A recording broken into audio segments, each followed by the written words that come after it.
A rogue driver who nearly killed an Edmond police officer back in September returned to court today asking a judge to reduce his $950,000 bond. It was denied. Our Sylvia Corco was in the courtroom as the officer was joined by his wife in an emotional day of testimony. Sylvia. Carl, that's right. Sergeant Joe Wells' wife, also an Edmond police officer, took the stand today as she shared gut-wrenching testimony describing the devastating impact this crash has had on her entire family. As he was walked into court today, shackled in an orange jumpsuit, 24-year-old Garrett Trammell sat and listened as Sergeant Joe Wells' wife, with her husband present, recounted the horrors of September 23rd. But not conscious.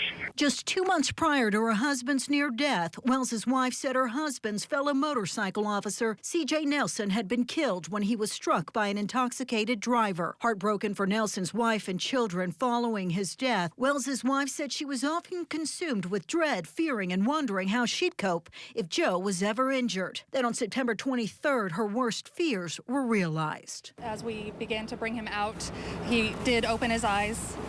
The last known information I have on him is that he is critical condition, but stable. A fellow officer and friend burst into her bedroom, waking her from a dead sleep, and said, "Joe's been hurt. It's bad, but he's alive. We have to go now." She found her husband, a Marine, a brown belt in jiu-jitsu.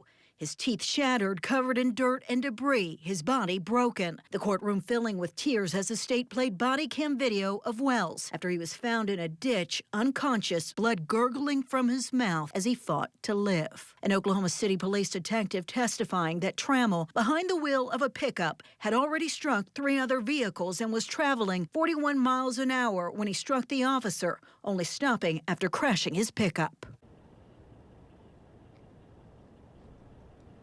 Now, Wells has filed a civil suit against Trammell and the company he was working for at the time of the crash, citing gross negligence. Live from the Oklahoma County Courthouse, Sylvia Corkill, Oklahoma's Own News 9.